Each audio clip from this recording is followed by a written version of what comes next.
Licensing is simple, but it's not easy. And the last thing that you want is to spend a lot of time, heart, money on bringing a product to market and getting that licensing deal only to end up with little or no royalties at all. In this video, I'll show you how to find and license to the right companies and give your product the best odds for commercial success. Hi, Lisa Lloyd here with more tips, tricks, and strategies to help you optimize and accelerate your invention licensing success. If you like what you learn here today, please hit those like and subscribe buttons. It's a free way to support me doing this. And if you hit the notification bell, you'll be the first to know whenever I've posted a new video. Now, over the years, I've heard these stories, but it seems like recently I'm hearing more and more stories about inventors who have gotten licensing deals but have never received any royalties or very little royalties at all. The problem is that they have either overestimated the company that they licensed it to or underestimated the value of their product and what it could actually do commercially. Well, I'm going to share with you 3 ways that you can find and qualify the best possible company to license to. And I'm assuming, of course, with this video, that you've done your homework and determined that there is a big enough market for your solution to whatever the problem is that you solved. Now, one of the most common questions that I get is whether or not you can license to retailers. And the simple answer is no. As a general rule, retailers don't license intellectual property, which is what they're actually licensing from you. If there's a commodity like diapers, for example, that are well known in a brand that already has a good corner on the market, then they may private label from that brand. In other words, Pampers, I believe, does the Kirkland diapers at Costco, as an example. So they may private label and go to the factory and have the exact same product, but just with their private label brand on it, and sell that through their store. Their value proposition isn't being novel and competitive in any other way other than price. So it's a price conscious decision when you go off brand and you buy the store or generic brand for whatever product it is. It's not brand related, and it's certainly not novelty or some special bells and whistles about that product that you're going to buy the private label. It's the result of price. So that's why you generally only see the retailers making private label products on commodities or really well-known and everyday types of products that we know and use without any really formal intellectual property around it. They don't have R&D departments. They don't innovate for their in-house brand. Instead, they compete strictly on price, and that is their value proposition. On the other hand, what you are looking for is a brand that would be a good fit for your product. So for example, if you have a great golf product, you might think that Ping would be a good partner for you. Now, the easiest way to find these brands is by going directly to the retail stores, the source of where people are currently buying products that you would like to have buy yours.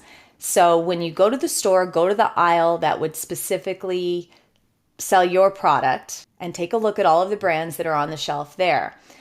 The front, you're going to see the logo, and when you turn it over and look at the back of the packaging, you'll see who owns that brand. So it's possible that it could be a brand that is both on the front and on the back, but not necessarily the case. In other words, if a large organization owns several brands, then you might see, for example, Scunci on the front, but on the back, you would see that it's a licensed trademark of Conair and a division of Conair.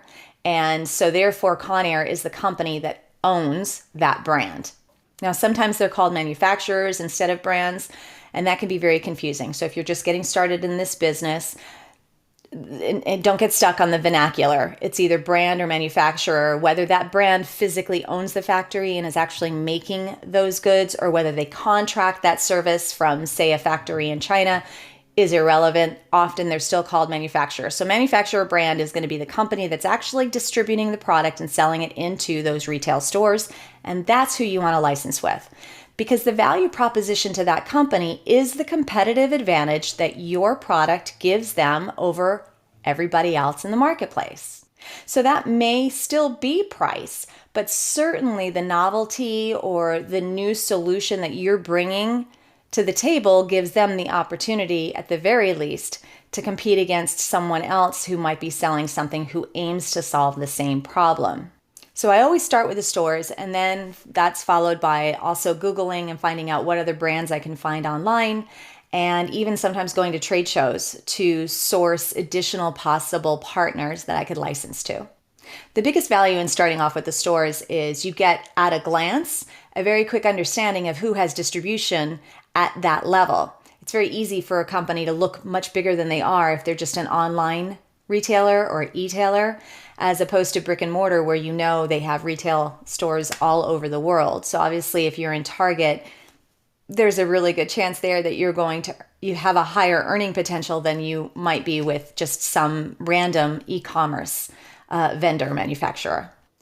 And that brings me to my second tip, which is finding companies that are the right size. I have a range that I shoot for approximately. There is an exception to every rule. But I shoot for working with companies that are between $100 million and $500 million in revenue annually. And the reason for that is if you go too much higher than a $500 million revenue company, the odds are that you can get lost in the mix. They're a lot more difficult to deal with. They very likely don't even consider outside invention submissions.